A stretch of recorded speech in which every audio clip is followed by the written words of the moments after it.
Sometimes you wear stretchy pants. This week on Ebert and Roeper, Jack Black in Nacho Libre. Bill Murray voices Garfield, A Tale of Two Kitties. And The Fast and the Furious, Tokyo Drift. Plus, one of the best sports movies I've ever seen.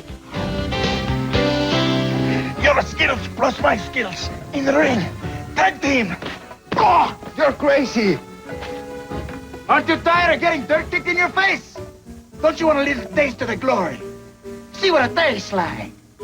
No. From the creators of Napoleon Dynamite comes Jack Black as a Mexican professional wrestler in Nacho Libre. I'm Roger Ebert. And I'm Richard Roeper. Our first movie is Nacho Libre. And Roger, I think I had every reason to look forward to this movie. Director, co-writer Jared Hess and his wife, co-writer Jerusha Hess, gave us Napoleon Dynamite. That's one of my top 5 comedies of this decade. The other co-writer of this movie is the talented Mike White, who gave us School of Rock, one of many thumbs-up films starring the manic Jack Black, who has the lead here. Imagine my disappointment then, which grew to disbelief, which turned into utter disdain by the time the credits rolled on this clunker.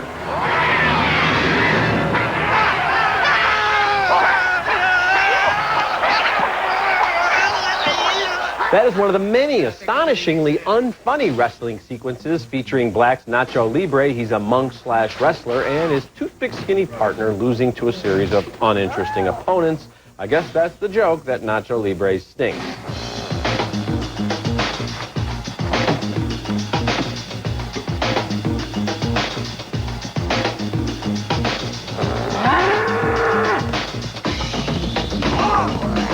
Now, Black is always good for some laughs when he's playing scenes with kid actors, and he has a couple of funny moments with a chunky kid who follows him around the orphanage.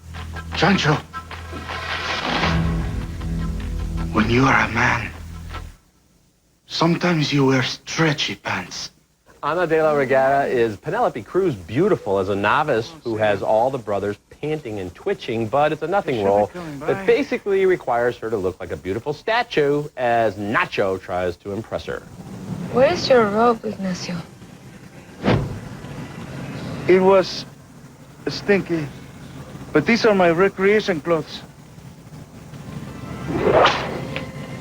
Now, I guess I could see Nacho Libre working as a 5-minute skit on Saturday Night Live, but as a feature film, it's like watching the entire history of an SNL character long after the joke is worn off. Black comes from the Jim Carrey, Robin Williams school of comedy, which says always, always let him see you sweat. Sometimes that's brilliant. Other times, like here, it's just irritating. He mugs. He preens. He sings. He belly flops. He twitches. And I'd say his laugh-getting batting average is about 200. This is a wretched-looking film with unattractive people, with the exception, of course, of that nun in training, doing and saying unattractive things in unattractive settings. I hated this movie. Big thumbs down.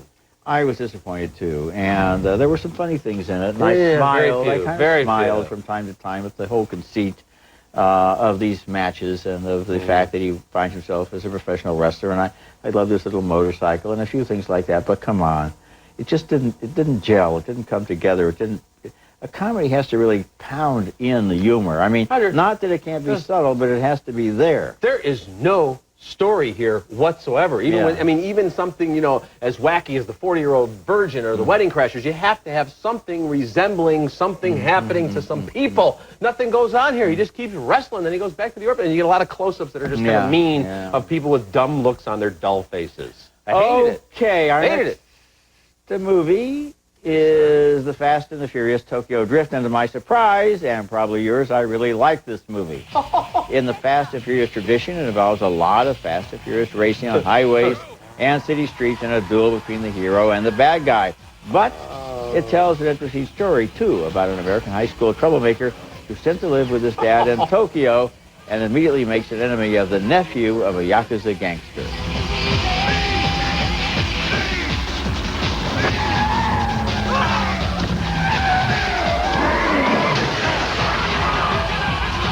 That's Lucas Black as Sean, the hero. He's a 23-year-old playing a 17-year-old high school student who doesn't look at all like he's a high school student. His complete lack of funds doesn't deprive him of unlimited access to expensive road racing machines. Bow Wow plays another American in Japan who shows him the ropes. See, Tokyo is the fashion capital on this side of the planet. Right now, imagine you've been posing all day. That's a lot of hard work. Not only do you get tired, but on top of that, you want to have a little fun, but you can't, because you don't even know nobody in town. And most of the guys around here too chicken to even try picking up on you. So what do you do? Man, you talk to the little dude who makes you laugh. Tokyo Drift refers to a technique of sliding through curves. In the sensational finale, there's a race down a mountain road that's nothing but curves.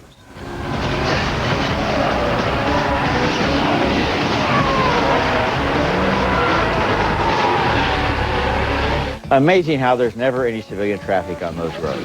Fast and Furious, Tokyo Drift is a comeback for Justin Lin, the young director of Better Luck Tomorrow, whose Annapolis was a disappointment. Although this is an action picture, he sets it in the real Tokyo.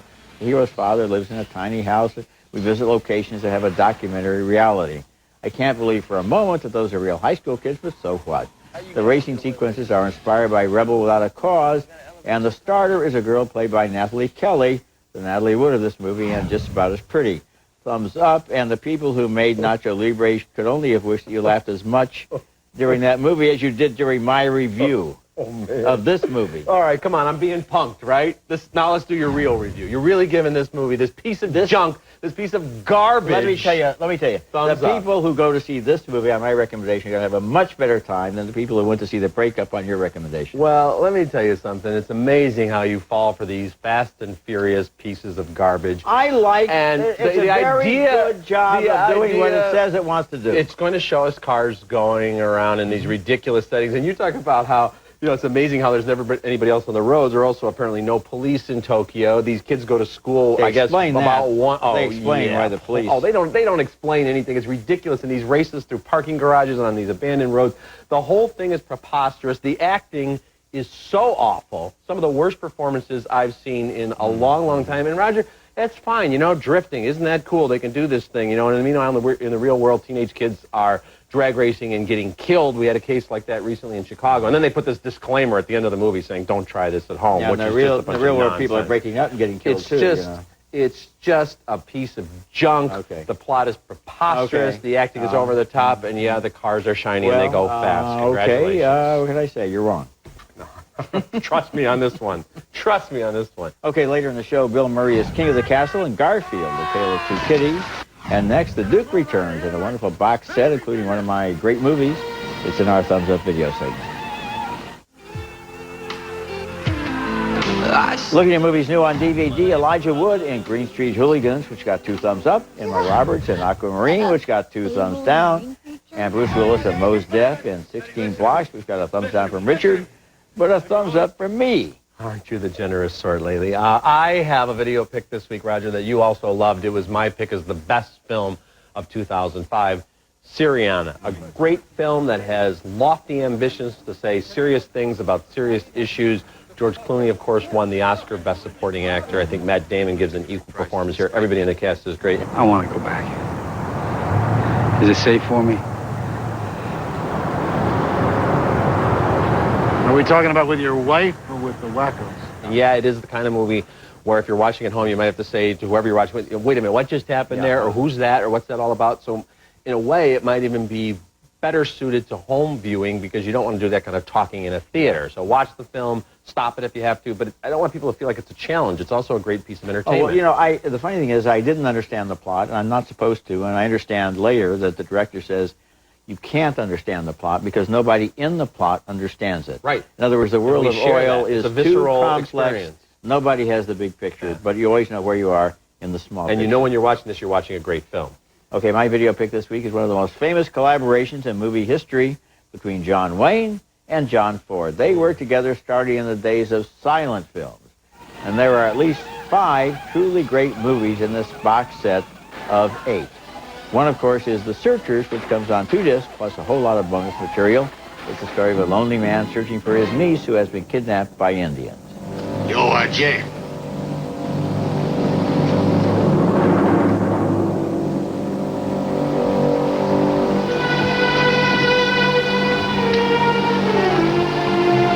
We've seen scalps before. Another great movie, Stagecoach, which Orson Welles said he watched countless times before directing Citizen Kane. Hold it! Whoa, steady, hoo, hoo. And two other great westerns, both from this trilogy about the U.S. cavalry. She Wore a Yellow Ribbon with Wayne facing retirement. You got a breath on you like a hot mince pie. And Fort Apache about a military perfectionist. Man is what he's paid for. I'm paid in the rank of lieutenant colonel. I'd remembered you as a general from the war, sir. Very flattering. The collection also includes A Long Voyage Home with cinematography by Greg Toland, who pioneered deep focus photography here before using it in Citizen Kane. Also, The Wings of Eagles, They Were Expendable, and a sleeper that I love, Three Godfathers, about three cowboys in a parable based on the Three Wise Men. Well, I haven't seen that one, so I'm looking forward cute. to that, and I'm particularly excited about the 2-disc treatment for The Searchers, which is just about as perfect as a Western can get. So the John Wayne, John Ford collection is available now, and Syriana will be in stores on Tuesday. Coming up later in the show, an Oscar-level sports film, and next, Garfield, A Tale of Two Kitties. Odie? Odie? Uh-oh. Odie, no. Don't do the ugly American thing. The British are coming. The British are coming. Well, you made them crack anyway. As somebody who's written 2 books on urban legends, I'm often asked if it's an urban myth that Roger gave thumbs up to the original Garfield released in 2004. You know, I can remember that review as if Roger was stroking his chin in that corny flashback move of his.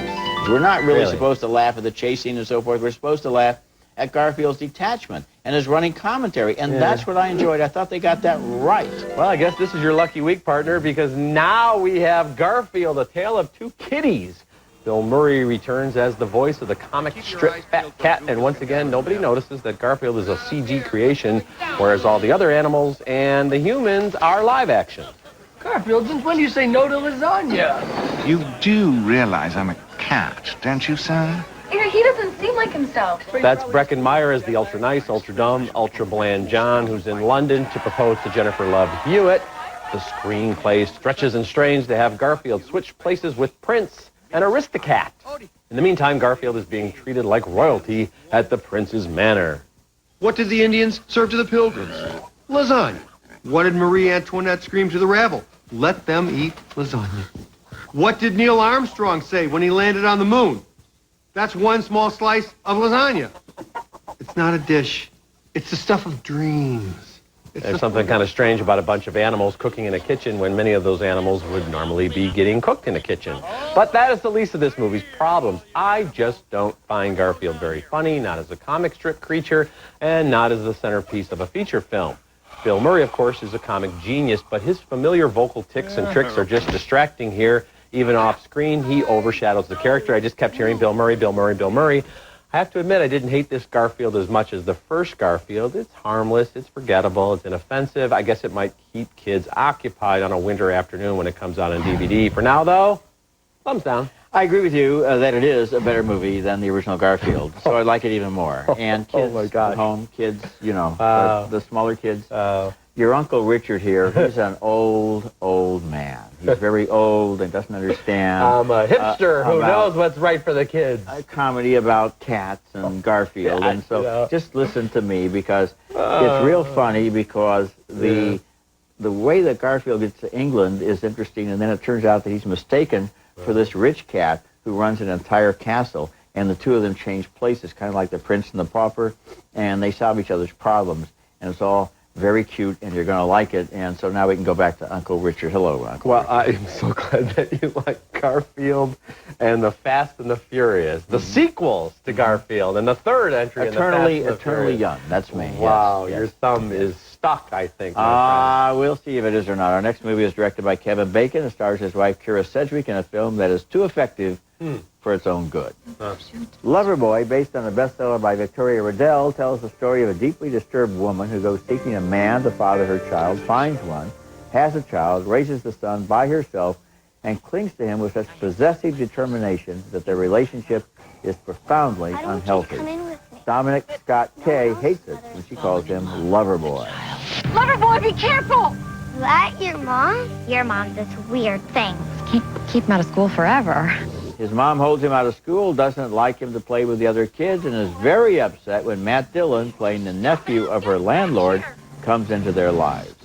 Mark's gonna take me fishing sometime. Oh, really? You're okay with this, right? I'm not real comfortable letting him out of my sight, actually. Bacon's direction is effective, and Kira Sedgwick's performance is so convincing it made me cringe. Watching Loverboy was a disturbing experience, and I can't say I enjoyed it. It's like 90 minutes of child abuse, only the abuse takes the form of smothering the child with love. We feel pain and pity, and in flashbacks we gain some insight into how she got the way she is. The flashbacks involve parents who love each other more than they love her, and a neighbor played by Sandra Bullock who supplies a role model of dreamy sexuality.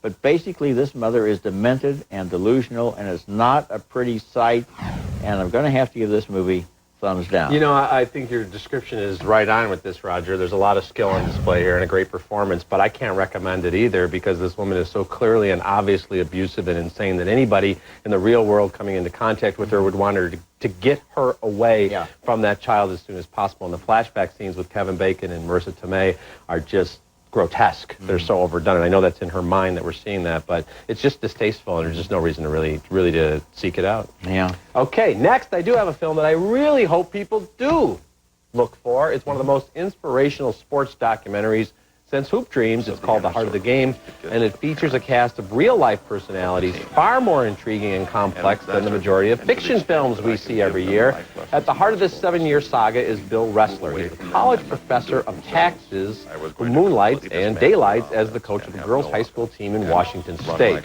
This guy is sometimes frighteningly intense. I can honestly, deeply from my heart say that I could care less about winning and losing. Why are there 3 on a trap? Why 3? Think! When we score, what are we in? Let's do it once. Carolina! However, winning is more fun. The Roosevelt players seem to genuinely enjoy their coach's manic approach, even thanking him for grueling practice sessions. But when they lose, they're devastated.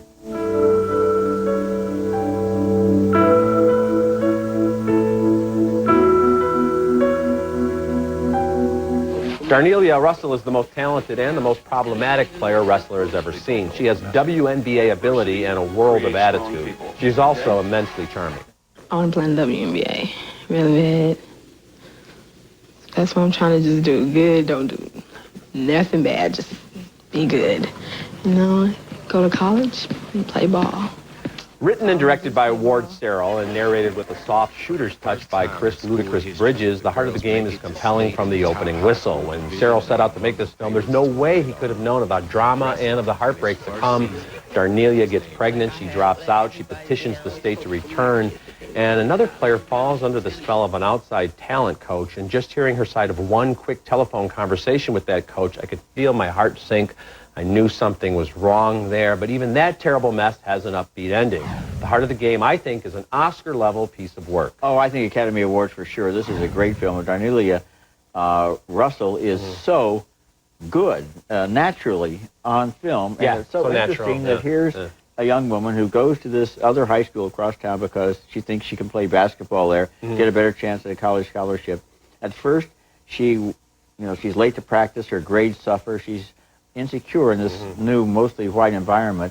By the end of the film, she's on the dean's list. She's an honor student, and she's led her team to the state championship. Whatever happens then, I won't give away. And at the same time, Bill Ressler, this guy has a full-time job. He teaches taxes at the University of Washington. He's doing this basically pro bono, and yet he is a great basketball coach. Yeah, this film definitely deserves an Oscar nomination. Okay, we'll be back in a moment, but first, a look at what's coming up on next week's show. You wanted a universal remote. That remote controls your universe. How is everything? Everything is super good. Not with me. I got a lot of problems nobody else has. Okay, recapping the movies on this week's show. 2 thumbs down for Nacho Libre, and here's where it gets crazy. We split on The Fast and the Furious Tokyo Drift. Thumbs up from Roger. We split again on Garfield, A Tale of Two Kitties. Guess who gave a thumbs up? Yep, 2 excellent movie-going experiences in store for people. Amazing. Who like those kinds of movies. 2 thumbs down for Loverboy, and 2 thumbs up for The Heart of the Game. Heart of the Game. If you can see it, if it's playing in a theater anywhere near you, like Hoop Dreams, you're right. They couldn't have guessed how dramatically it would turn out. It is a great experience and a great documentary. When we come back, we'll look at other movies that are now in theaters. America's #1 value price internet service is only $9.95 a month. Net Zero is easy to use, safe, and reliable. Net Zero. Join the millions. The Fairly Odd Parents limited edition $50 Best Western travel card is yours free when you stay any 6 nights before August 25th. Visit bestwestern.com/TV for details. New Hormel Natural Choice Deli Sandwich Meats. All natural, no preservatives. The great taste comes naturally. New Hormel Natural Choice. Sleepless twins. Jen can't fall asleep. Meg can't stay asleep. Now they take midnight anytime, even the middle of the night. Relax, sleep, and wake alert. Midnight, anytime. Closed captioning for Ebert and Roeper is brought to you by... Let me guess. Stuffed French Toast Delights down at IHOP? It's Stuffed French Toast Delights at IHOP. Banana, cinnamon apple, or a classic. Come in now. There's enough for everyone. I used to live at the lake house.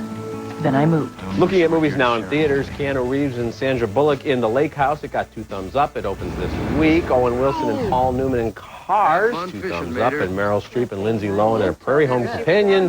Big thumbs up from Roger. Thumbs down from me. And you actually said you didn't like the radio show. That's true. Which I think goes I don't know how from to the tell area of opinion into the area of factual error. Oh, well, then you better find the other 250 million Americans who don't regularly tune into that show. But they would really like it if they did. That's it for this week's show, and until next week, the balcony is closed.